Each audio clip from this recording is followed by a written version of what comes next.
Useful English sentences part 4। इसमें भी हमने अभी वाइट बोर्ड पर आपके सामने 15 सेंटेंसेस लिखे हुए हैं, 15 वाक्यों को लिखा हुआ है। मैं वन बाय वन आपको एक्सप्लेन करूँगा। नोट्स बना सकते हैं, नोट्स बनाते हुए आप हिंदी में भी लिख सकते हैं सेंटेंसेस को, और वाक्यों को आप हिंदी इंग्लिश के साथ साथ हिंदी में भी लिख सकते हैं। हिंदी इंग्लिश दोनों एक साथ आप चला सकते हैं। और अगर आपका कंसंट्रेशन परफेक्ट है, फिर आपको लिखने की भी ज़रूरत नहीं है। एक बार आप वीडियो देख लीजिए, उसी से ये वाक्य आपके माइंड में रह जाएंगे। ओके, चलिए इस क्लास को और इस वीडियो को शुरू करते हैं। Useful English sentences part 4। First sentence है, he did not dare to jump the red light. Red light क्या होता है? लाल बत्ती। जंप द रेड लाइट का मतलब क्या है? लाल बत्ती को पार करना। जब रेड लाइट ऑन है, क्रॉस रोड की बात हो रही है, जो चौक या चौराहा होता है, वहाँ पर जो मैक्सिमम क्रॉस रोड होते हैं वहाँ पर क्या लगा होता है? रेड लाइट इंस्टॉल की गई होती हैं, ठीक है ना। तो जब रेड लाइट ऑन है तो वहाँ पर क्या करना होता है? व्हीकल्स को, आपको अपने व्हीकल्स रोकने होते हैं। और जंप द रेड लाइट का अर्थ है रेड लाइट को जंप करना, जो कि एक अपराध है। मीन्स हमें रेड लाइट जंप नहीं करनी चाहिए। तो यहाँ पर क्या लिखा हुआ है? He did not dare to jump the red light. उसमें रेड लाइट को जंप करने का साहस नहीं था, उसमें रेड लाइट को जंप करने की हिम्मत नहीं थी। सेकंड जो सेंटेंस है वहाँ पर चलते हैं। You are not truthful. Truth का अर्थ क्या होता है? सच। ट्रूथफुल सत्यवादी। वह पर्सन जो सच बोलता है, सच्चाई के साथ रहता है, उस पर्सन को बोलते हैं सत्यवादी, यानी कि truthful. You are not truthful means आप सत्यवादी नहीं हैं, आप सच पर चलने वाले व्यक्ति नहीं हैं। थर्ड सेंटेंस है, he has turned down my request. Request का मीनिंग तो आप जानते ही हैं, प्रार्थना।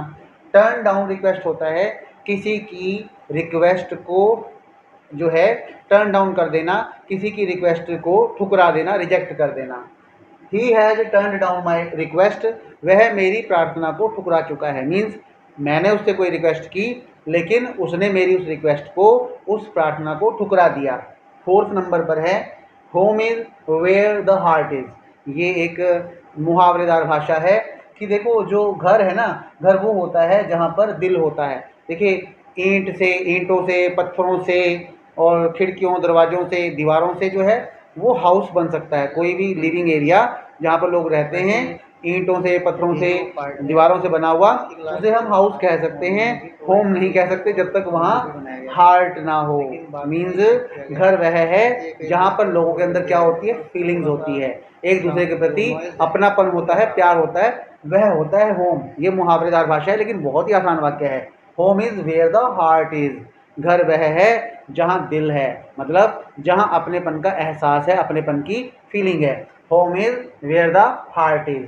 नेक्स्ट है, I will not leave. Number 5 पर है, I will not leave behind. मैं लीव बिहाइंड क्या होता है? पीछे हट जाना, पीछे की ओर हट जाना। आई विल नॉट लीव बिहाइंड। किसी को आप प्रोमिस कर रहे हैं, किसी को आप मोटिवेट कर रहे हैं कि आप ये काम करो, कोई बात नहीं, प्रॉब्लम्स आएंगी, दिक्कतें आएंगी, घबराने की आवश्यकता नहीं है, मैं आपका साथ दूंगा।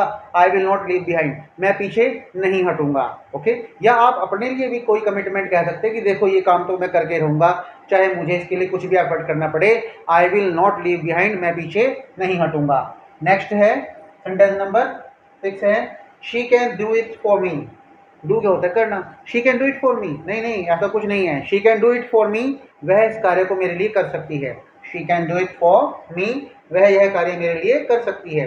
It takes 2 hands to clap. देखिए, वैसे इंग्लिश में ये वाक्य दो तरह से सुनने को मिलेगा, मैंने अंडरलाइन कर दिया हैंड्स। हैंड्स के साथ भी और हैंड्स के बिना भी, यानी कि वाक्य ऐसे बोलता है, इट टेक्स टू क्लैप, ऐसे भी बोलते हैं लोग शॉर्ट में। और it takes 2 hands to clap, ताली बजाने के लिए 2 हाथों की आवश्यकता होती है।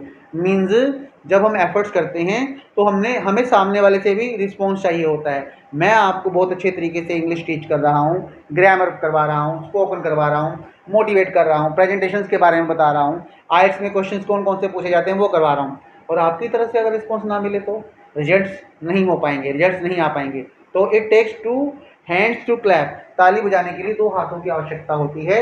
मतलब कहीं पर भी कोई रिजल्ट निकालने के लिए दोनों पक्ष जो उससे संबंधित हैं, उन दोनों पक्षों को एफर्ट्स करने की आवश्यकता होती है। इट टेक्स 2 टू क्लैप भी बोल सकते हैं, it takes 2 hands to clap भी आप बोल सकते हैं। नेक्स्ट है, they should have followed our advice. This is advice. Advice का अर्थ होता है सलाह, और एक होता है एडवाइज, वहाँ पर ADVISE हो जाएगा, ठीक है। एडवाइज सलाह देना, ये है एडवाइस सलाह। उसने मेरी एडवाइस नहीं मानी, एडवाइस सलाह, ठीक है। तो यहाँ पर है they should have followed our advice, उन्हें हमारी सलाह माननी चाहिए थी। जहाँ पर भी शुड हैव थर्ड फॉर्म का यूज किया जाता है, should plus have plus verb की थर्ड फॉर्म, तो वहाँ पर सेंस निकलती है कार्य करना चाहिए था, कार्य होना चाहिए था। तो यहाँ पर वाक्य लिखा है they should have followed our advice, उन्हें हमारी सलाह को फॉलो करना चाहिए था, उन्हें हमारी सलाह माननी चाहिए थी। नेक्स्ट है योर स्पीच, करंट चला गया है, लाइट चली गई, अब लाइट का थोड़ा इशू रहेगा, चेक कर लेंगे क्वालिटी कैसी है, एक बार चेक कर लेते हैं, वीडियो की क्वालिटी में कोई इशू तो नहीं है। बीच में करंट चला गया था, चलो कंटिन्यू करते हैं फिर से वीडियो को और आपकी क्लास को।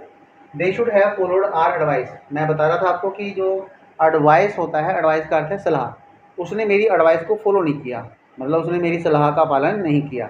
और एक होता है एडवाइज सलाह देना, ADVISE advise, advise advised advise वो वर्ब है, ठीक है।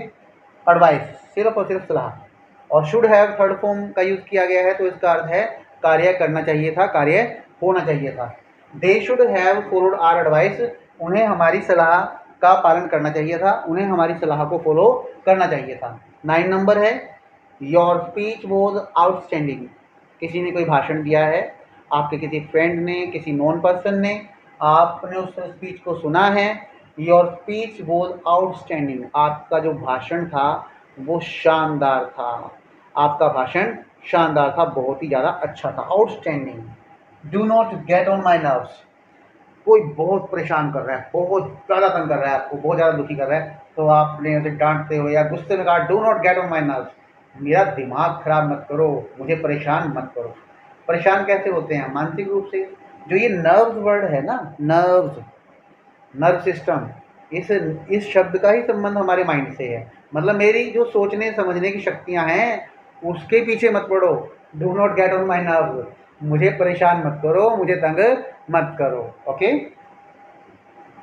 नेक्स्ट है इज इट पॉसिबल, किसी ने कोई अपनी बताई है कहानी, ऐसे ऐसे चलेंगे, ये प्लान होगा, ऐसे करेंगे और इतना हमें फ़ायदा हो जाएगा, तो आप डाउटफुल है, आपने कहा इज इट पॉसिबल, क्या ये संभव है? इज इट पॉसिबल, डाउटफुल है ना आप, तभी आपने कहा इज इट पॉसिबल, क्या यह संभव है। Next is what can be done now, कोई कार्य हो गया और उसके बाद आपने कहा चलो अब जो हो गया सो हो गया, व्हाट हैज़ हैपेंड, जो हो गया तो हो गया, व्हाट हैज़ हैपेंड। अब क्या किया जा सकता है? What can be done now, अब क्या किया जा सकता है? What can be done now. 13 number पर है it is scorching hot outside, hot क्या है? गर्म, स्कॉचिंग हॉट झुलसाने वाली गर्मी, it is scorching hot outside, बाहर तो झुलसाने वाली गर्मी है। 14 नंबर पर लिखा हुआ है नोबडी नोज, नो का अर्थ क्या है? जानना, और नोज ऐसा लगाया नोज, जैसे ये वाला नोज है ना, सेम प्रोनाउंस करेंगे सेम वे में नोज, लेकिन स्पेलिंग फर्क है, ये नाक है NOSE नोज, और वो KNOWS जानना की सेंस में है KNOWS नोज, बोलने का तरीका लगभग वही है नोज, ओके। नोबडी नोज, कोई भी नहीं जानता है। नेक्स्ट है यू विल हैव टू पे टैक्स, किसी को कहा गया है यू विल हैव टू पे टैक्स, विल हैव टू, जहां पर ये वाले 3 वर्ड हैं विल हैव टू, कार्य करना पड़ेगा आपको, मुझे उसे कार्य करना पड़ेगा, मतलब ऐसा करना आपकी मजबूरी होगी, मजबूरी में, कंपल्शन में आपको कार्य करना ही पड़ेगा, विल हैव टू, ओके। तो यू विल हैव टू पे टैक्स, आपको टैक्स पे करना होगा, आपको कर चुकाना पड़ेगा, आपको कर चुकाना होगा। देखिए आपके 15 सेंटेंसेस हो गए हैं, जैसे कि मैं पहले भी कह चुका हूँ, सेंटेंसेस को राइट डाउन कीजिए, लिखिए, हिंदी में इंग्लिश में लिखिए, और इनके साथ अगर आपको लगता है कि कंसंट्रेशन परफेक्ट है आपका, एब्सोल्यूट है, तो देयर इज नो नीड, कोई भी आवश्यकता नहीं है कि आप नोट्स बनाएं, हिंदी लिखें, इंग्लिश लिखें, एक दो बार वीडियो देखिए, सब कुछ गेन हो जाएगा। सिंपल से सेंटेंस है, सिंपल क्या मतलब सिंपलेस्ट फॉर्म है इनको, ठीक है। और इनकेस डाउट है तो आप मुझसे कमेंट करके मुझे बता सकते हैं, और वीडियो अगर आपको अच्छी लग रही है तो प्लीज़ आपसे रिक्वेस्ट है बताएं, जो स्टूडेंट्स हैं मेरे वो भी और जो दूसरे व्यूवर्स हैं, जहाँ यहाँ पर क्योंकि सोशल मीडिया पर है ये वीडियो अवेलेबल, तो आप बताएं कि आपको वीडियो कैसा लग रहा है और इसमें क्या मॉडिफिकेशन और क्या इसमें सुधार किए जा सकते हैं। Thanks for watching this video, thanks for attending your class, thank you very much.